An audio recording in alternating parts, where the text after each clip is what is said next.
اب وہ انہوں نے عربوں نے کیا کیا، مشرکین مکہ نے، انہوں نے کچھ اونٹ جیسے ایسی بکری جو 5 دفعہ جن چکی ہو اور آخری دفعہ نر جنے، تو اس کو وہ اللہ بتوں کے نام پہ چھوڑ دیتے تھے۔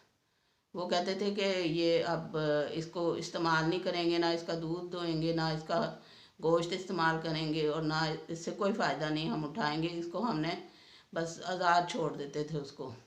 اس کو بحیرہ کہتے تھے۔ پھر ایسی اونٹنی جو نظر و نیاز کے لیے یا کسی بت کے نام پہ انہوں نے قربانی کے لیے چھوڑی ہوتی تھی، اس کو صائبہ کہتے تھے،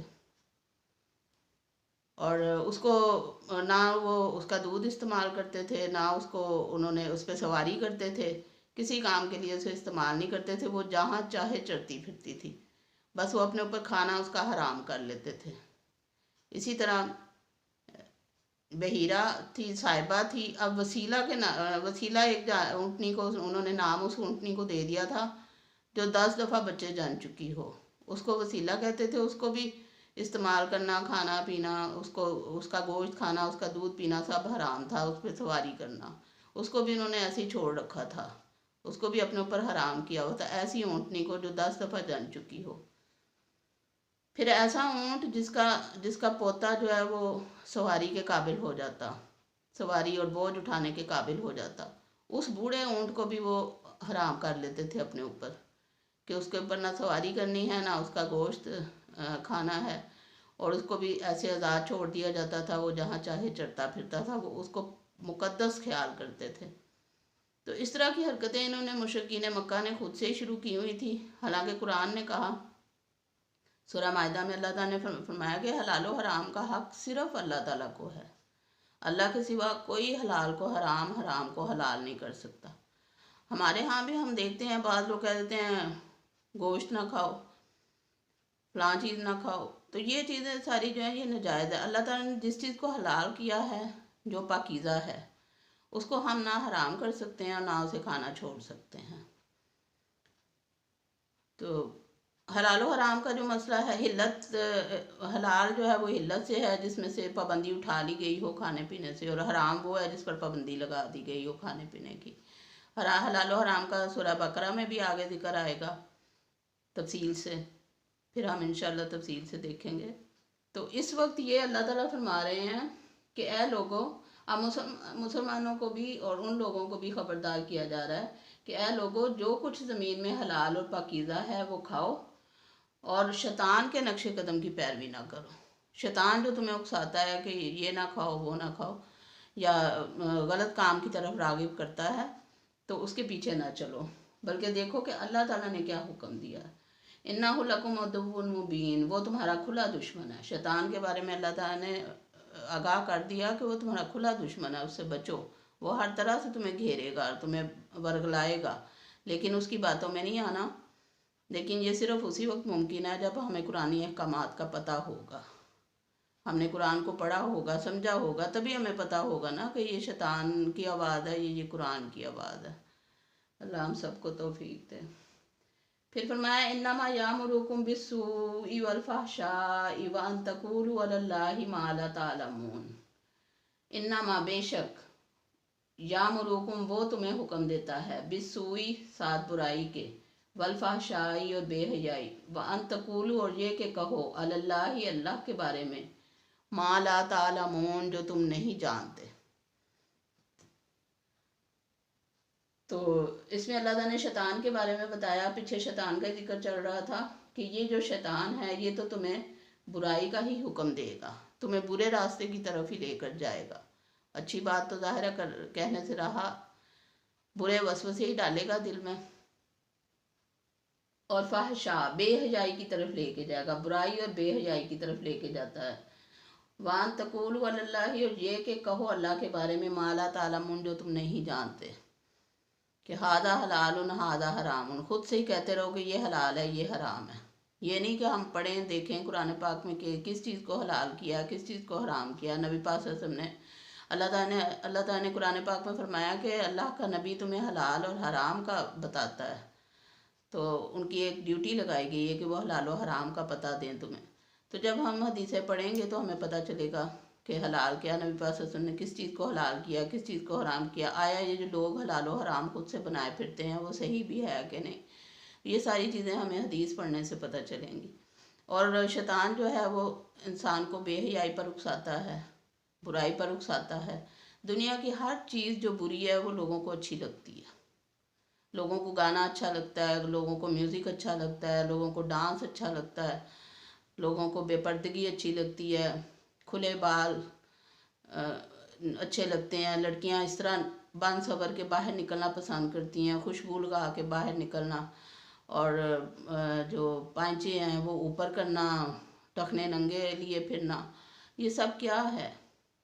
یہ اسلامی معاشرہ تو نہیں ہے، یہ شیطان کے نقش قدم پر چلنا ہے، اور اس سے اللہ نے منع کیا۔ شیطان بے حیائی کا تمہیں حکم دیتا ہے، یعنی اس طرف لگاتا ہے، اٹریکشن پیدا کر دی گئی ہے برائی میں انسان کو آزمانے کے لیے۔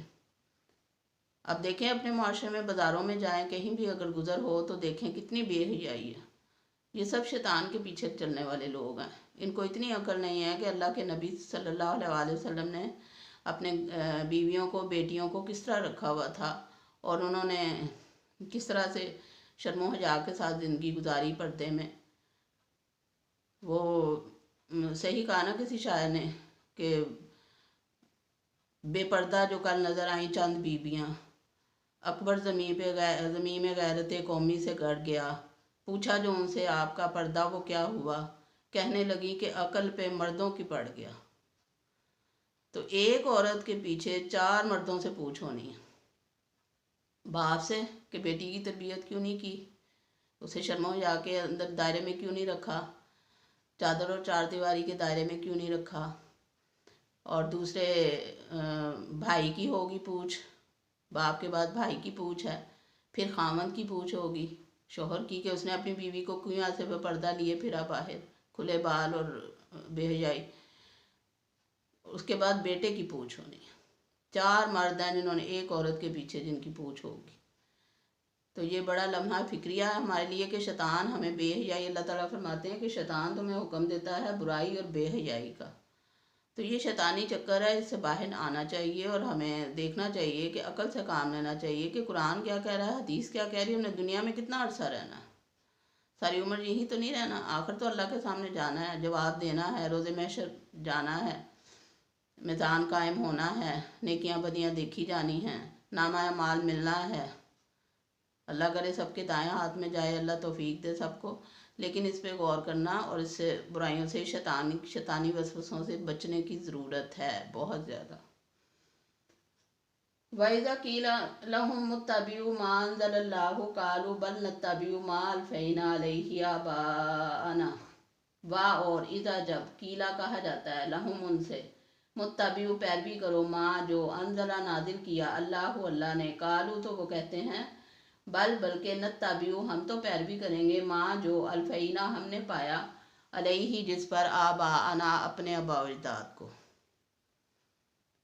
اب وہی مرغ کی ایک ٹانگ کہ وہ بار بار وہی بات دہراتے ہیں۔ سورہ بقرہ میں پہلے بھی یہ آیت گزر چکی ہے کہ ہم تو وہ کریں گے جو ہمارے آباء و اجداد کرتے رہے۔